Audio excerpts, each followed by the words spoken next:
What is going on, Pats Nation? You guys already know who it is. Patriots Colby here, back with another video. In this one, we're going to be doing something that I do every single year, especially around this time, because there's absolutely nothing else to talk about. New England just coming off of their bye week. So I'm thinking, what better way, or what better time, rather, to talk about New England's pending 2022 free agent. So that is what we're going to be doing in today's video. The guys that will be hitting free agency in just a few months, along with who do I think New England should re-sign and who I think they should let walk once free agency does begin. So before we start this video, make sure you guys leave a big like on this one, subscribe to the channel for all of your New England Patriots news, and let me know in the comments section below who you think the Patriots should re-sign.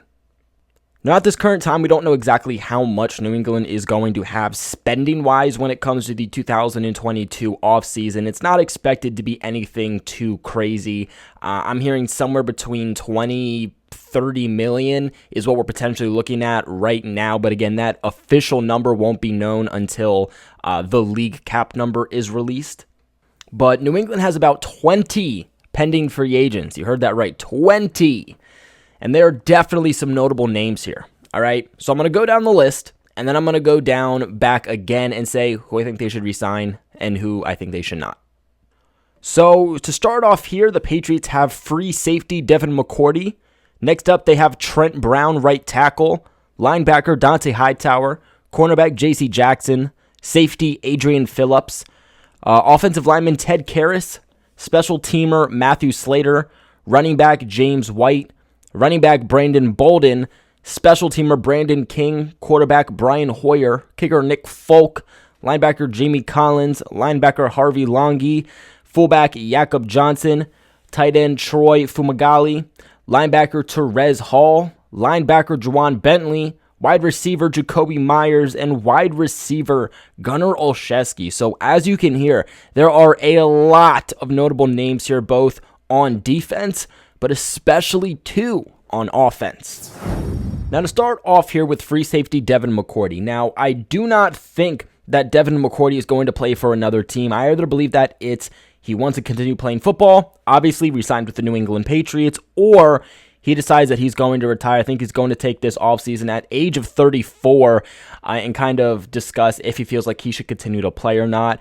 It's hard to imagine Devin McCourty not playing for the New England Patriots. Whether this is a 1 or 2 year extension, he's still playing at a very nice level. So I'm going to say that the New England Patriots do re-sign Devin McCourty, which is going to be extremely important, especially with question marks in the air on if they're going to re-sign J.C. Jackson and Adrian Phillips, who are also two key pieces in the secondary, especially after the loss of Stephon Gilmore.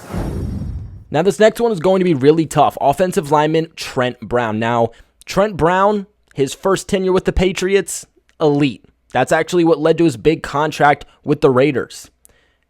Unfortunately, got traded to the Patriots. Well, unfortunately for him, he got traded to the Patriots, and that big contract that he had signed with the Raiders essentially got demolished, and now he's a free agent at the end of this season. Trent Brown had the opportunity to re-showcase himself in this new season here in 2021 with the Patriots, and unfortunately, injuries have plagued him yet again for the majority of this season.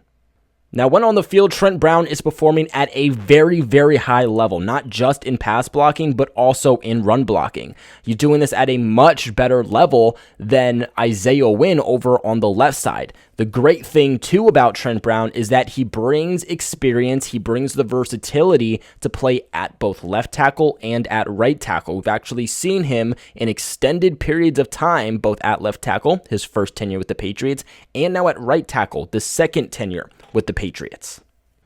Brown has stated before how much he loves New England, and because he hasn't had the ability to stay healthy over the last several years, I really do think, especially this year, I really do think that that does hinder his ability of going and getting a huge contract in free agency. Now, it does depend how much New England is okay with giving him, but also, is he going to give the Patriots a little bit of a hometown discount? Because you know that there's going to be another team that is going to give a little bit more money than the Patriots. So Trent Brown might have to make that decision on cutting it back a couple million to stay with New England, which you know you're going to play your best, or get top-notch money, but Is the same thing going to happen that it did when you were in San Francisco and while you were with the Raiders? This one specifically is really tough because obviously the Patriots have to get Mike Onwenu involved one way or another. And statistically, Mike Onwenu does play better. He does get better graded when he is at tackle, and he has experience there at right tackle. So honestly, I'm thinking at this point, the best case scenario for the New England Patriots is to go Trent Brown at left tackle. Then at left guard, you go with, you can really go with any guard. You can pick one up on the free agency board. You can go into the draft. You can even re-sign one of our pending free agents in Ted Karras. Then you go David Andrews at center, Shaq Mason at right guard, and then at right tackle is where you're going to put Mike Onwenu. Obviously, that puts a guy like Isaiah Wynn out of the mix, but Isaiah Wynn has not looked good this year. He has a big contract coming up for the 2022 season because New England picked up his fifth-year option, and then after that, he will be a pending free agent. I just think it makes sense to try and find a trade partner there for Isaiah Wynn. Now, next up here is going to be linebacker Dante Hightower. Hightower also towards the end ages of his career here. At 31 years old, we're talking about him kind of taking that same road here as Devin McCourty. Is he going to retire? Is he not going to retire? I think there's a very, very good chance that Dante Hightower does retire. If not, he's going to have to take a serious pay cut in order to stay in New England. Hightower is not worth $8, $10, $13 million that he has been getting, and he hasn't been worth that money for a while. But New England has kept him on the contract because he refuses to take a pay cut because Bill Belichick, the coaching staff, they want to keep Hightower here. After Hightower opting out of the 2020 season, 2021 came along, and he does not look like the same guy. Not the same as a pass rusher, not the same at stopping the run, obviously not great in coverage. Dante Hightower, not worth $8 million. I would probably give him $5 million maximum. He probably would only want a 1 to 2 year contract. So if he's okay with that, then I re-sign him. But anything more than that, unfortunately, I'm letting Dante Hightower walk. Now, J.C. Jackson, guys, this one's obvious. I am re-signing J.C. Jackson. J.C. Jackson was a free agent last year, but he was a restricted free agent. New England places that tender on him. They get the rights back to him for this year, but now he is an unrestricted free agent at the end of this 2021 season. He's going to have a high market. One of the best cornerbacks in the league, second in interceptions behind Trayvon Diggs. He is also the #1 graded player in man coverage. Patrick Surtain is the cornerback that comes right after him, and Surtain is playing at an unbelievable level here in his first year as an NFL pro. Now, whether New England decides to place the franchise tag on him, whether they decide to get a long-term deal done, that's a discussion for another time. I am hearing about the franchise tag potentially being heavily involved, but I do think that you have to get J.C. Jackson back, and I do think they will get J.C. Jackson back. Whether that's on a long-term deal, whether it's on the tender, we'll just have to see, but J.C. Jackson, a must. Now, Adrian Phillips here. Adrian Phillips, to me, is another must re-sign for the New England Patriots. If Devin McCourty leaves, this is an even bigger need for the New England Patriots. Now, Adrian Phillips, not really your Devin McCourty, esque player. He's not going to take over for Devin McCourty if McCourty either doesn't re-sign or if he ends up retiring. But he plays very, very well as a hybrid safety. We see him a lot in the secondary, whether that's at free safety, we see him mainly a strong safety. We see him playing a lot in the box, sometimes even at slot. He's a key piece to this defense, and especially has been a key piece this year when going up against some of the biggest names when it comes to the tight end position. Not to mention the fact that he is also top 10 in the NFL in takeaways. I do believe that Adrian Phillips is going to have one heck of a market because he is going to be one of the best free agent safeties on this market. But, whether we're talking about special teams, whether we are talking about as a defensive player, which Belichick really truly turned him into, Adrian Phillips is a guy that you have to get re-signed in your secondary, a very, very important and valuable piece. Now, next up here is going to be Ted Karras, and this is a really tough one because Ted Karras has looked amazing for the New England Patriots here, taking over at the left guard position. Mike Onwenu actually got pushed out of that left guard position, which says a lot because of how Mike Onwenu has performed since he was drafted by the Patriots. And really just that continuity, his consistency. He is playing at a really good level as a starting left guard here for New England. Not to mention the fact, too, that he does bring versatility. He can play at any guard position. He also can be a depth piece at safety behind someone like David Andrews if he deals with something. So he's definitely a guy that I would like to see back for the Pats. The question is going to be, how much is he going to be offered somewhere else? You know, he was a starting piece last year for the Miami Dolphins. He's now a starting piece this year for New England. The question mark is going to be, is it more so worth New England going out and looking at drafting a younger guy in the draft, getting him on a lower contract? Can they get that same consistency from someone like that? Or can they get Ted Karras still on a smaller contract? For his 2021 contract, he's only making about $3 million. So, I mean, if New England could get him again for $3 to $5 million, sign him to a 2-year extension here, he's only 28 years old, I think that that'd be a really, really good idea. Again, when it comes to the offensive line, you don't want to mess with continuity.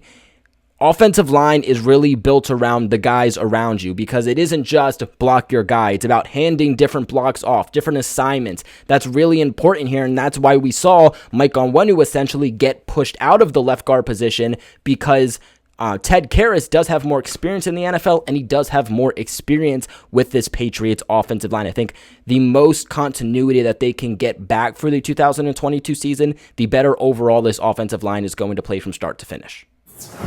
Now, next up on this list is going to be Matthew Slater, guys. This is just another one. This is another one of those Devin McCourty types of things where it's either he's re-signing or he's going to retire. You know, a couple of years ago, him and Devin McCourty were actually on the same contract again. So when McCourty was a free agent just 2 years ago, I believe it was 2-3 years ago, Matthew Slater was also a free agent, and they were kind of both on that same position on, we don't know if we're going to retire.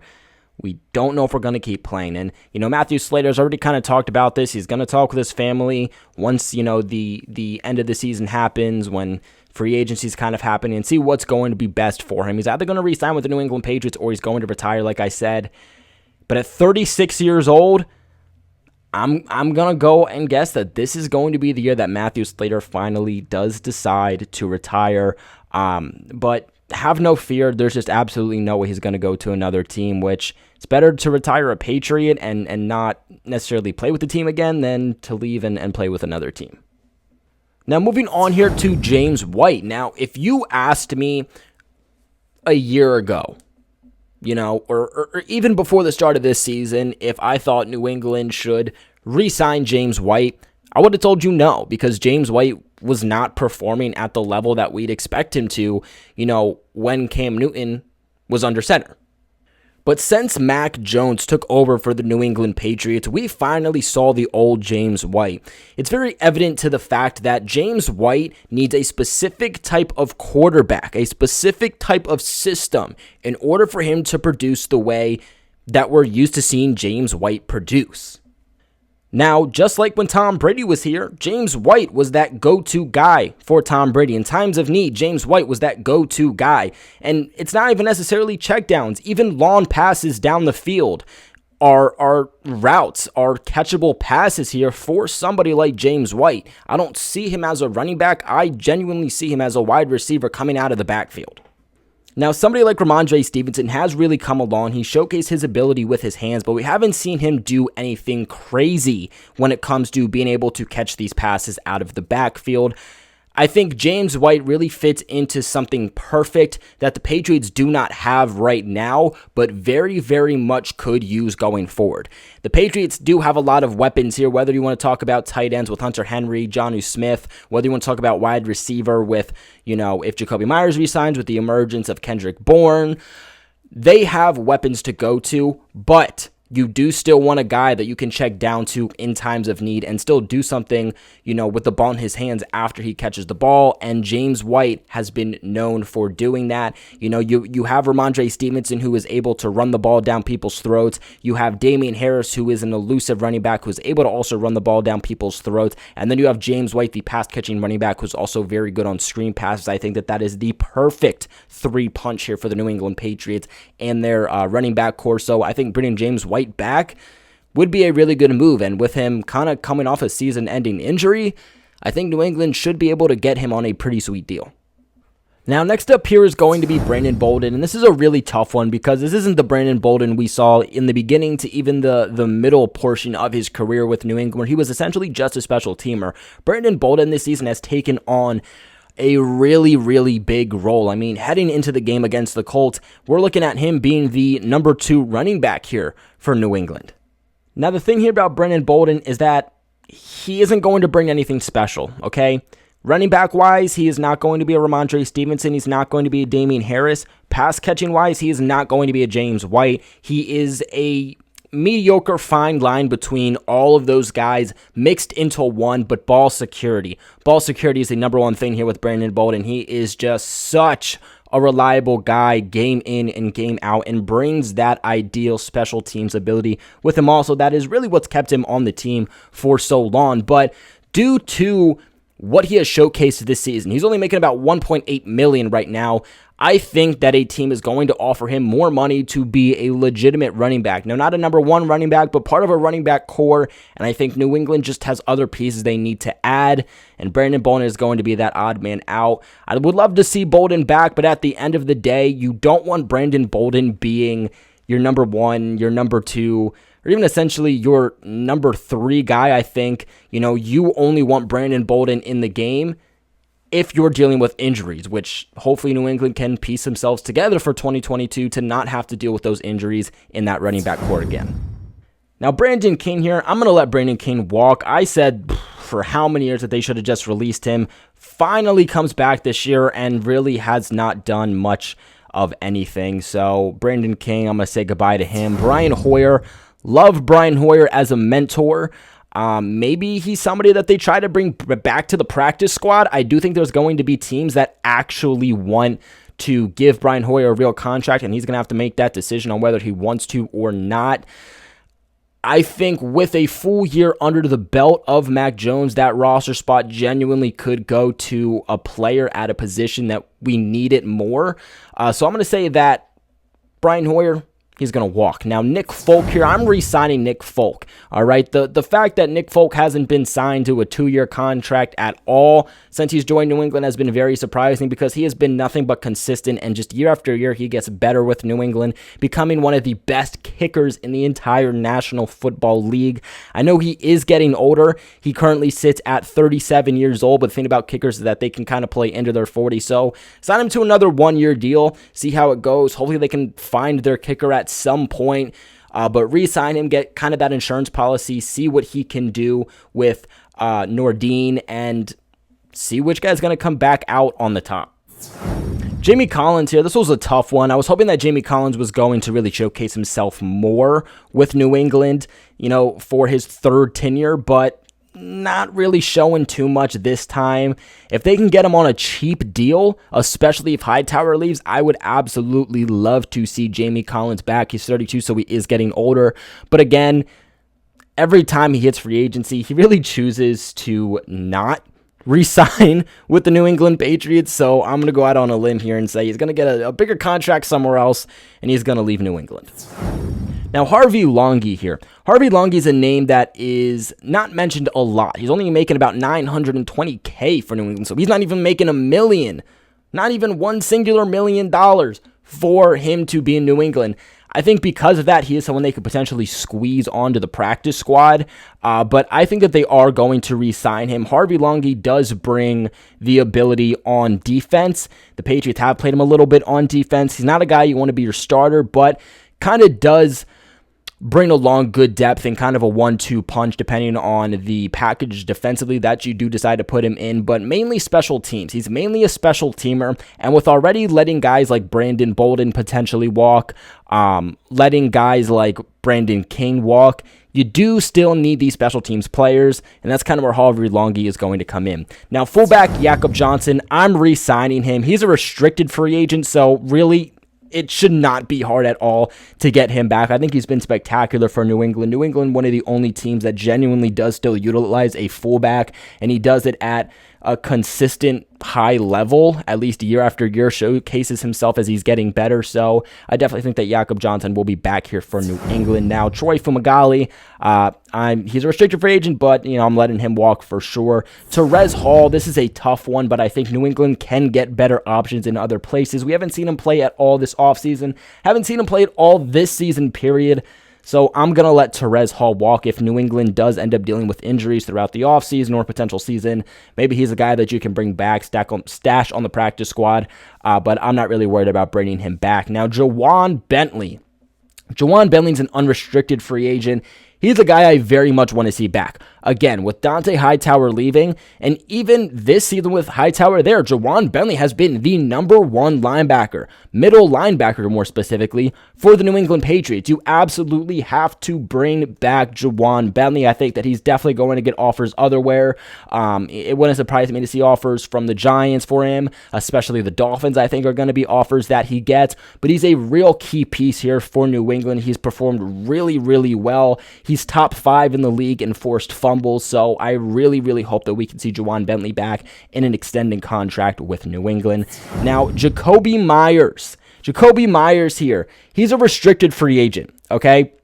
Now, obviously, with all of the re-signings New England has, let alone the trades and free agent signings that they're obviously going to make, there's not a lot of money left, and Jacoby Myers is going to have a market. But due to the fact that he is a restricted free agent, New England could easily place a tender on him, which would mean that a team would have to trade with New England to acquire Jacoby Myers. So at least for the 2022 season, I think Jacoby Myers is back. And then the same thing here with Gunnar Olszewski. He's a restricted free agent.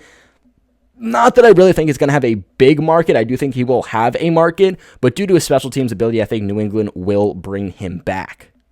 Before we end this video off, I do want to give a big shout out to the sponsors of this video, BetOnline.ag, guys. BetOnline is back for yet again another football season. As always, they are your #1 spot for all pro and college football action this season, with a new updated site and interface with even more odds, props, and contests. BetOnline continues to be the #1 source for everything football. All you guys have to do is head to their website or use your mobile device to sign up today and receive your 100% off welcome bonus. That is double your initial deposit just for signing up. Don't forget to use that promo code NFL100, guys, all the way from football to basketball to boxing, right to your favorite Vegas casino games. Do not wait to take advantage of all of the amazing offers still available for the 2021 season. BetOnline, your online sportsbook experts, and BetOnline, the fastest way to bet on all of your favorite sports. But these are your 2022 New England Patriots pending free agents, and who I think they should re-sign and who they should let walk. What are your guys' thoughts? Let me know in the comment section below. Remember to leave a big like on this video and subscribe to the channel for all of your New England Patriots news. Like always, I appreciate you guys for watching, and I'll catch you in the next one. Go Pats.